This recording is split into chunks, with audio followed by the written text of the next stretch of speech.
Ravi de vous retrouver sur les antennes d'Afrique Média, mesdames et messieurs. Bonjour et bienvenue au round-up des institutions en ligne internationale. Sur le portail officiel de la présidence de la République française, discours du chef de l'État en hommage aux victimes des attentats de Toulouse et de Montauban. François Hollande a appris avec une grande tristesse la mort au combat dans le nord du Mali d'un caporal du 1er régiment d'infanterie de la marine d'Angoulême.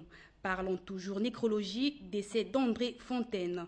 Avec André Fontaine disparaît un grand journaliste. Son talent s'est identifié au destin du monde où il aura occupé à peu près toutes les fonctions, depuis celle de rédacteur à celle de directeur. Ce sont là les propos du président français François Hollande. Restons toujours en France pour parler de la signature d'un accord industriel entre Airbus et Lion Air. Et enfin, compte rendu du Conseil des ministres du 20 mars 2013. La ministre de l'Enseignement supérieur et de la Recherche a présenté un projet de loi relatif à l'enseignement supérieur et à la recherche. Ce projet de loi est le fruit d'une démarche fondée sur le dialogue. Elle a pris forme d'une concertation inédite, les assises de l'enseignement supérieur et de la recherche, qui ont réuni pendant plusieurs mois l'ensemble des forces vives du pays. Sur le même portail, François Hollande a mis fin aux fonctions de Jérôme Cahuzac, ministre délégué auprès du ministre de l'Économie et des Finances chargé du budget. À la une du portail officiel des principautés de Monaco, Journée mondiale de l'eau.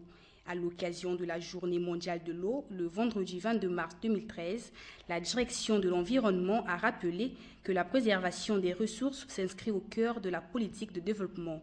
Toujours sur la même une, ouverture de la liaison Marquette. L'ouverture de la liaison Marquette, qui a eu lieu le 20 mars 2013, consacre la dernière phase du nouveau schéma de circulation de Fonteville.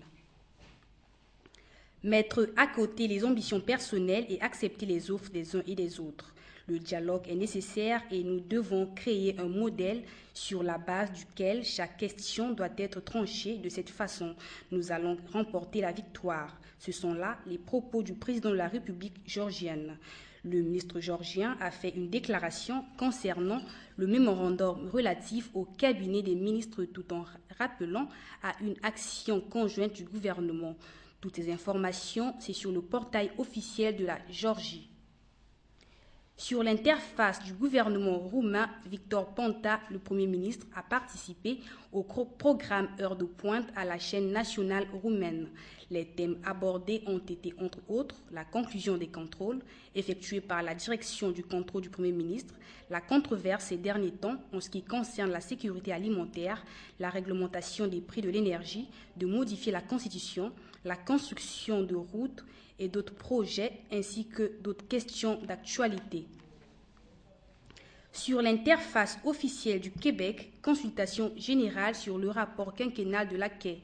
La commission des institutions est chargée de tenir des auditions publiques à compter du 9 avril 2013 dans le cadre d'une consultation générale sur le rapport quinquennal de la concession d'accès à l'information intitulée « Technologie et vie privée à l'heure des choix de société ». Le site officiel du gouvernement luxembourgeois a mis à sa une nationalité. Le ministre Blutgen a présenté le nouveau projet de loi. Le nouveau projet est le résultat du rapport d'évaluation effectué par le ministre de la Justice sur la loi du 23 octobre 2008, le débat public lancé en septembre 2012 et le débat de consultation à la Chambre des députés. Troisième réunion de la commission intergouvernementale franco-luxembourgeoise pour le renforcement de la coopération transfrontalière. Les deux parties ont souligné l'importance de la relation transfrontalière entre les deux pays qui concerne le développement coordonné et la mise en valeur de territoires de part et d'autre de la frontière, mais aussi le quotidien des milliers d'habitants. À la une du portail officiel des Émirats arabes unis, la Fédération nationale recommande la création d'un organe fédéral du contrôle pharmaceutique.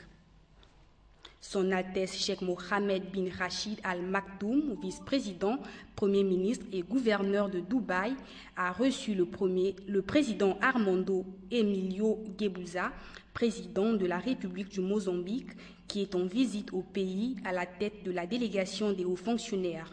Les deux hommes ont abordé certaines questions politiques et économiques d'intérêt commun, en particulier l'état du développement économique en Afrique en général et au Mozambique en particulier. Fidji se félicite d'un nouveau avion qui a foulé le sol fidjien portant le chef de l'État pour son voyage inaugural et le marquage d'une occasion mémorable dans le cadre de la compagnie aérienne nationale. C'est sur le site officiel de Fidji. Sur le portail officiel de la Belgique, prix fédéral de lutte contre la pauvreté 2013. Les enfants en situation de pauvreté et les parents isolés sont les deux thèmes au 5e prix fédéral de lutte contre la pauvreté. Les associations et les personnes qui veulent y participer peuvent introduire un dossier auprès du SPP, Intégration sociale, jusqu'au 14 avril 2013.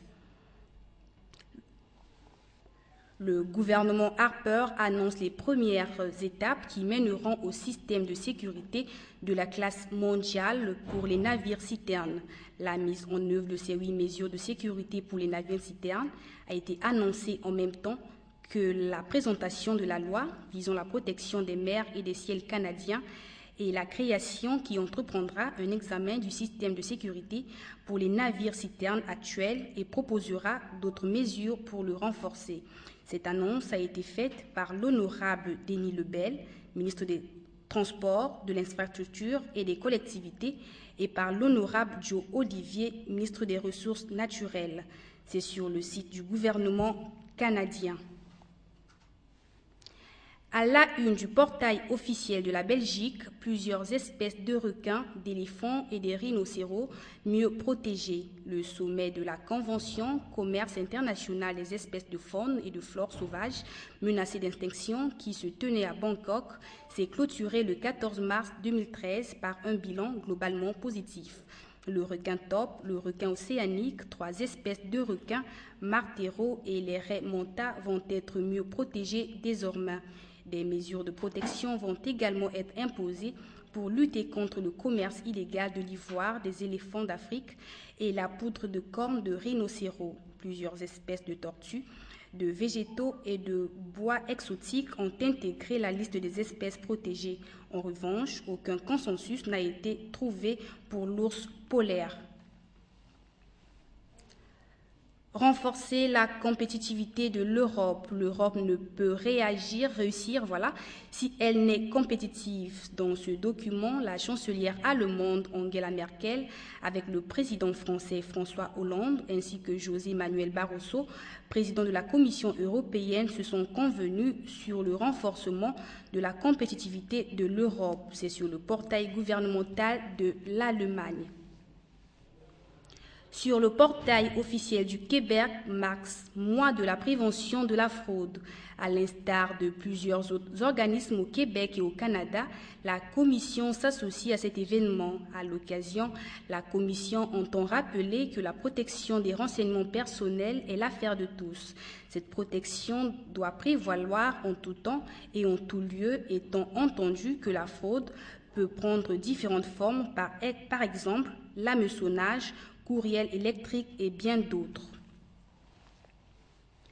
Sur le portail officiel du Canada, le ministre Kenney fait une déclaration soulignant la journée internationale pour l'élimination de la discrimination raciale.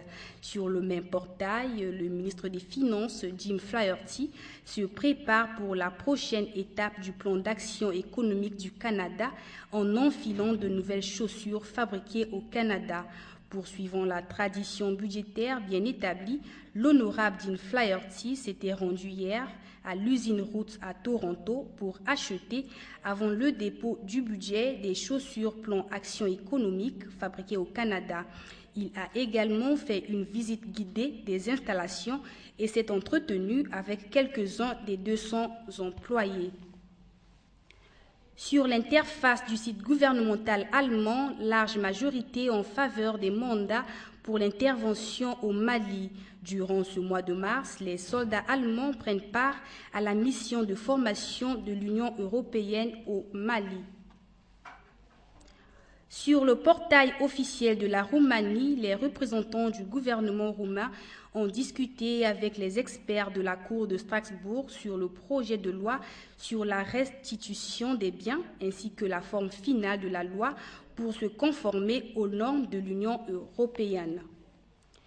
Et pour clore ce round-up Sri Lanka, le gouvernement a demandé aux ressortissants sri-lankais à faire preuve de prudence au moment d'entreprendre des visites à l'État du Tamil Nadu en Inde.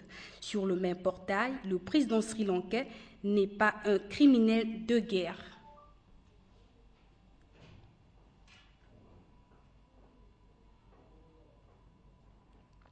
Mesdames et messieurs, c'est tout pour cette semaine. Merci de nous avoir suivis et restez en compagnie de nos programmes sur les antennes de votre chaîne panafricaine Afrique Média ou sur www.afriquemedia.tv.